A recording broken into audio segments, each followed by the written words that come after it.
Hello दोस्तों, आप देख रहे हैं पॉपुलर स्टडीज़।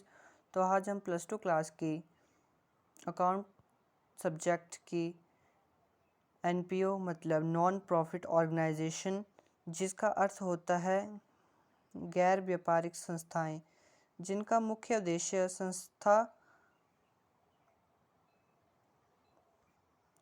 जिस संस्था का मुख्य उद्देश्य लाभ न कमाकर सेवा प्रदान करना होता है तथा जनता को निःशुल्क तथा कम फीस पर सेवा प्रदान करना होता है, उन्हें हम नॉन प्रॉफिट ऑर्गेनाइजेशन लाभ न कमाने वाली संस्थाएं कहते हैं। इनके मुख्य कैरेक्टरिस्टिक्स मतलब फीचर्स। इन संस्थाओं का मुख्य उद्देश्य लाभ न कमाना होकर सेवा प्रदान करना होता है तथा यह अपने वित्तीय साधन अर्थात अपने फाइनेंशियल स्टेटमेंट में receipt and payment account, income and expenditure account and balance sheet बनाते हैं। और एक इनके बीच अंतर, लाभ न कमाने वाली संस्थाएं एवं लाभ कमाने वाली संस्थाएं, आपको स्क्रीन में शो हो रहा होगा। आप वहां से इसे नोट कर सकते हैं या स्क्रीनशॉट ले सकते हैं।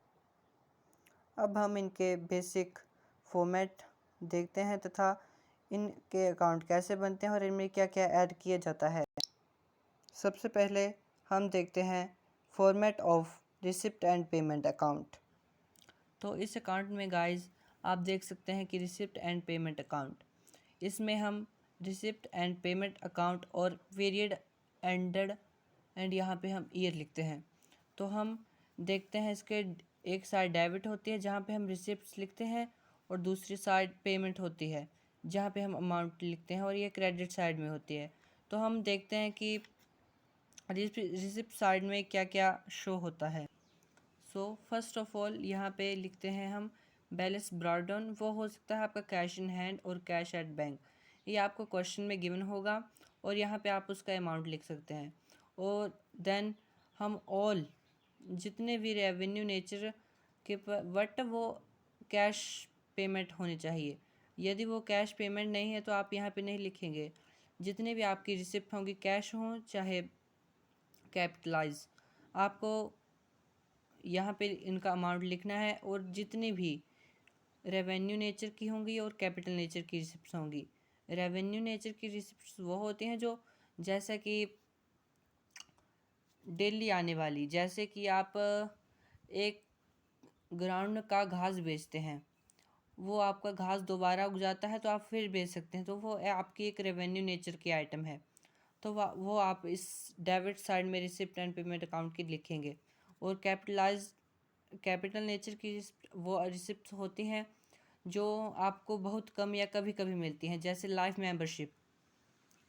मेंबरशिप आपको एक व्यक्ति से सिर्फ एक बार ही मिलती है, तो इसलिए आप वह यहाँ लिखेंगे। और अब हम चलते हैं पेमेंट साइड। तो जितने भी रेवेन्यू नेचर और कैपिटल नेचर की पेमेंट्स होंगी वो आप यहाँ लिखेंगे पेमेंट अकाउंट में।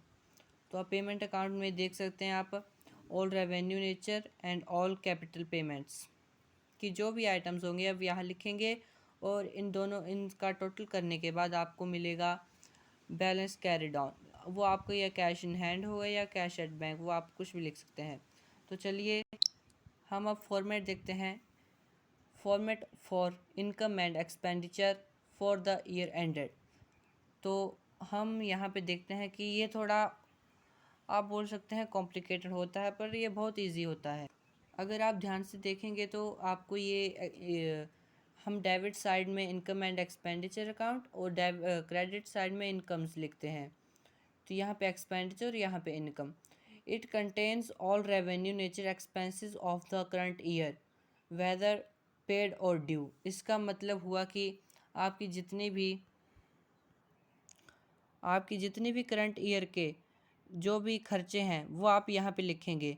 ओनली करंट ईयर, चाहे वो पेड हैं चाहे ड्यू हैं चाहे आपको देने को हैं, तो उनका अमाउंट यहाँ पे लिखेंगे और यहाँ से आपका आंसर आ जाएगा।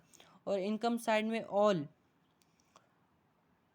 It contains all revenue nature incomes which receive और एक्रूड।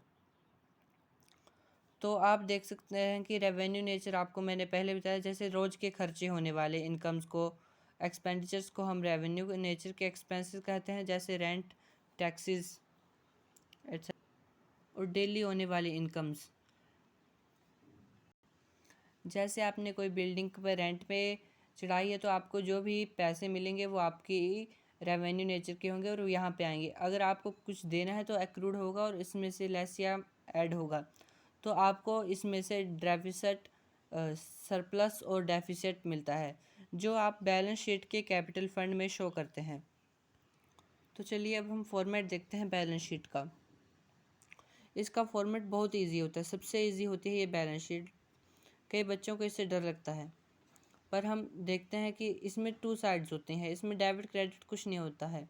और यहाँ पे आपकी लायबिलिटीज़ और यहाँ पे एसेट्स, और इसमें सबसे पहले आपको लिखना पड़ता है कैपिटल फंड। और इसमें अगर आपका इनकम एंड एक्सपेंडिचर से आपका अगर सरप्लस आया है तो उसे हम ऐड करेंगे और इन दोनों को ऐड करके हम यहाँ पे इसका आंसर शो करेंगे।